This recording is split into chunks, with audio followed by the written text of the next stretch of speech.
फिनहास नामी एक जो उनका यहूदियों का बहुत बड़ा आलम था, हजरत अबू बकर उसके पास गए, तबलीग किया करते थे। वो कहने लगा तुम्हारा जो रब है मुआद अल्लाह सुम्मा मुआद अल्लाह, वो फ़कीर है, हम गनी हैं। अगर वो फ़कीर ना हो मुआद अल्लाह तो हमसे कर्जा क्यों मांगता है? तुम्हारे कुरान में लिखा कौन है अल्लाह को कर्जा दे? अल्लाह खुद तो सूद से मना करता है और कुरान में कहता है मैं बढ़ा चढ़ा के वापस लुटाऊंगा। तुम्हारा रब मुआद अल्लाह सूदी भी है, तुम्हारा रब मुआद अल्लाह फ़कीर भी है। हज़रत अबू बकर के दिल को करने तो तबलीग गए थे, लेकिन गैरत ईमानी को जोश आया, उठाया हाथ, जोरदार थप्पड़ उस फिनहास के मुंह के ऊपर जड़ दिया।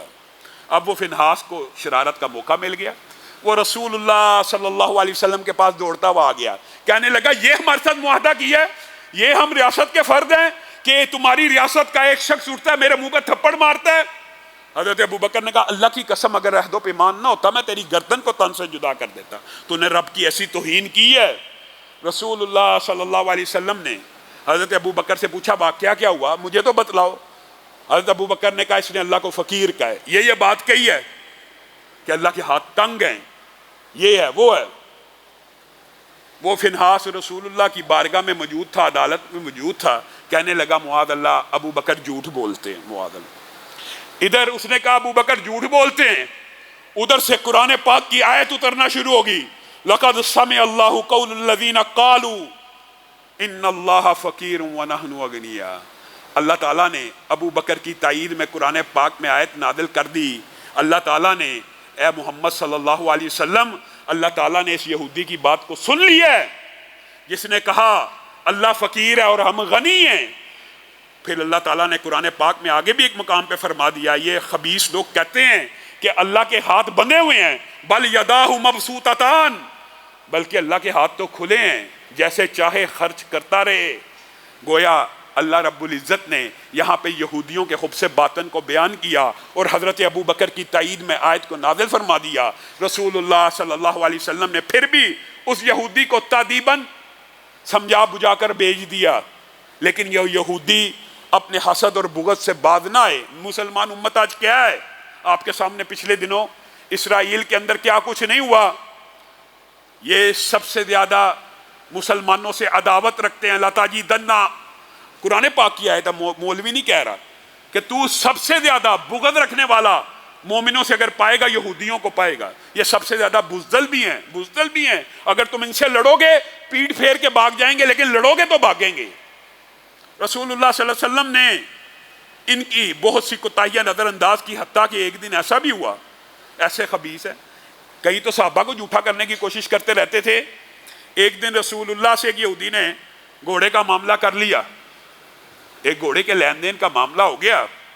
रसूलुल्लाह सल्लल्लाहु अलैहि वसल्लम रकम देने के लिए घर की तरफ आए, वापस पहुंचे, कहा मेरा आपका मुआहदा नहीं हुआ। मुआद अल्लाह, रसूलुल्लाह को कहना शुरू हो गया कि मैंने आपको सौदा किया ही नहीं, बेचा ही नहीं। रसूलुल्लाह सल्लल्लाहु अलैहि वसल्लम ने कहा कौन है जो मेरा गवाह बनेगा? अबू हुज़ैमा अंसारी ने कहा मैं उधर मौजूद नहीं था, लेकिन अपनी ईमान की रोशनी में ये बात कहता हूँ, जो आसमान के रब पे झूठ नहीं बोलता वो एक छोटे से सौदे के ऊपर कैसे झूठ बोलेगा, कैसे झूठ बोल सकता है? उसी वक्त रसूलुल्लाह सल्लल्लाहु अलैहि वसल्लम ने कहा हुज़ैमा तू तो सौदे के वक्त मौजूद नहीं था, तू कैसे गवाही दे रहा है? उन्होंने ये सारी तशरीहात रसूलुल्लाह सल्लल्लाहु अलैहि वसल्लम के सामने बयान की, तो रसूलुल्लाह सल्लल्लाहु अलैहि वसल्लम ने कहा आज के बाद हुज़ैमा अंसारी अकेले की गवाही दो के बराबर होगी कि इसने मैं मोहम्मद सल्लल्लाहु अलैहि वसल्लम की गवाही दी है। और आपको पता होगा ज़ैद बिन साबित ने, बुखारी शरीफ के अंदर भी हदीस मौजूद है, हदीस की सारी किताबों में यह हदीस मौजूद है कि जब कुरान को जमा कर रहे थे, कुरान पाक की एक आयत ऐसी थी जो किसी सहाबी के पास लिखी हुई ना मिली, सुनी हुई तो लोगों को याद थी कि हाँ रसूलुल्लाह सल्लल्लाहु अलैहि वसल्लम से सुनी है, लिखी हुई किसी के पास ना मिली। हत्ता के लोग ढूंढते ढूंढते पूछते पुछाते हुज़ैमा अंसारी के पास आए और हुज़ैमा अंसारी कहने लगे कि मैं इस आयत की किताबत को भी जानता हूँ और इस आयत को सुना भी मैंने हुआ है, और ये आयत ये है, इसको कुरान पाक में लिख दे। ज़ैद बिन साबित कहने लगे कैसे लिख दूं, जबकि एक कानून और कुलिया और कायदा बन गया है कि हर आयत की गवाही देने वाले 2 सिका मुसलमान गवाह होंगे तो कुरान पाक में डाली जाएगी। अबू हुरैरा खड़े हुए कहने लगे मैं गवाही देता हूँ رسول اللہ صلی اللہ علیہ وسلم نے اس صحابی کے بارے میں ارشاد فرمایا تھا کہ اس اکیلے کی گواہی 2 کے برابر ہوگی، اور شاید یہ آج ہی کے دن کے لیے ارشاد فرمایا ہو، کیونکہ قرآن پاک بھی اللہ نے محفوظ رکھنا تھا۔ اور میرے بھائیو، یہاں سے یہ بات سمجھ آتی ہے، جس طرح صحابہ نے قرآن پاک کو محفوظ رکھا ہے، جس طرح صحابہ نے گواہی دے کے صحابہ اس قرآن کے گواہ ہیں۔ کسی صحابی نے کوئی آیت قرآن پاک میں گواہی دی کہ اس جگہ میں نے سنی ہے، قرآن پاک میں رکھ دی گئی، یہ قرآن کتاب کی شکل میں آسمان سے نازل نہیں ہوا، آپ کو کسی نے مغالطہ ڈالا ہوا ہے۔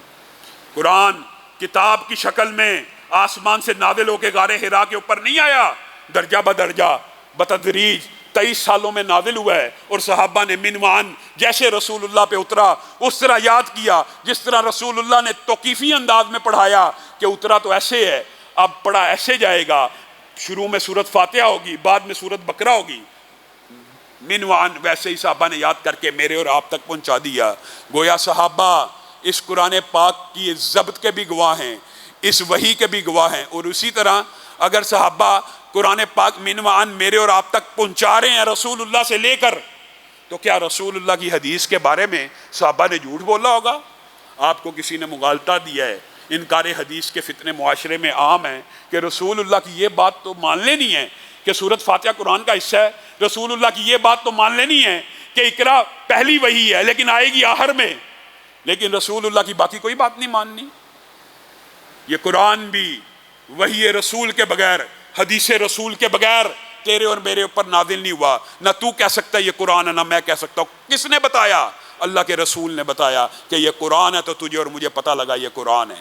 انشاءاللہ مساک مدینہ کی جو چند اہم شقیں رہ گئی ہیں، اس حوالے سے اگلے خطبہ جمعہ میں اس کو مکمل کر کے اپنی بات کو آگے بڑھائیں گے۔ اللہ رب العزت جو کہا گیا، جو سنا گیا، اس کو سمجھنے کی توفیق عنایت فرمائے۔